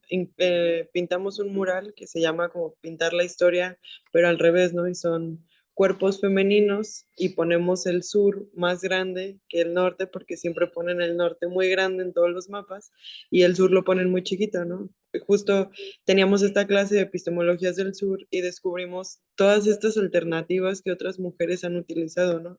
Y ahorita escuchando tu presentación dije, pues sí, o sea, contamos la historia al revés, ¿no? O sea, el sur lo ponemos más, ponemos, porque era también esa crítica de que en la historia no hay la historia de la mujer, ¿no? No hay como esa perspectiva de cómo la mujer también es parte muy importante en toda la historia que hay del ser humano, ¿no? Y nada, muchas gracias. No sé si alguien más tenga alguna pregunta o ustedes. Yo tengo una pregunta, no sé si todavía alcanza el tiempo. Para Kenia, me voló la cabeza tu presentación y me gustaría saber de alguna otra, porque esto fue un ejemplo, ¿no? Que dijiste, voy a hablar solo de un artista.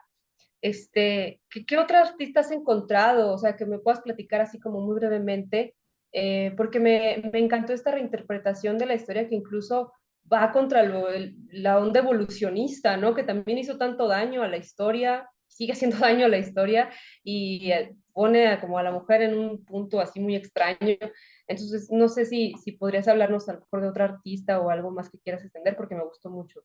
Me gustaron todas, pero la tuya me atrapó mucho por las imágenes. Saneli Moholi, que es una fotógrafa sudafricana.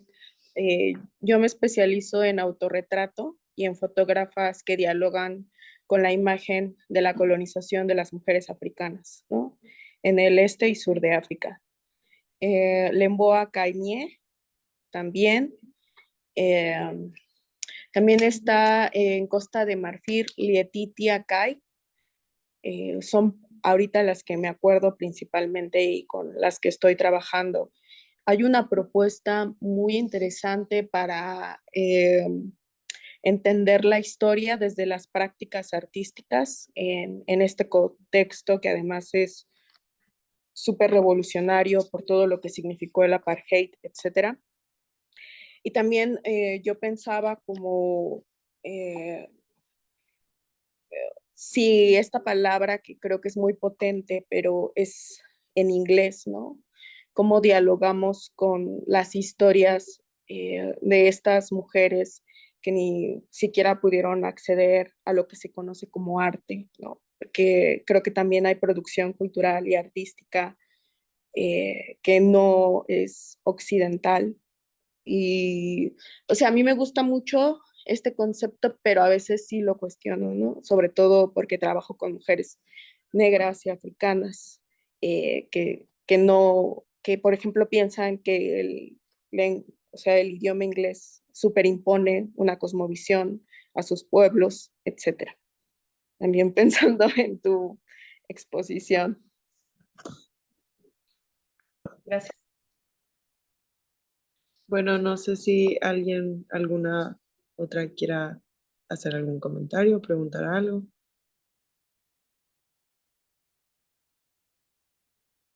¿No? Bueno, pues ha sido un gusto compartir espacio, escucharles, aprenderles y compartir porque a veces como, bueno, yo desde la investigación es importante y creo que es muy gratificante esos espacios en donde nos escuchamos, en donde hablamos. Y pues nada, les agradezco mucho. Sus constancias van a llegarles a su correo y pues que tengan una bonita tarde. Nos Gracias, vemos. igualmente. Adiós. Adiós.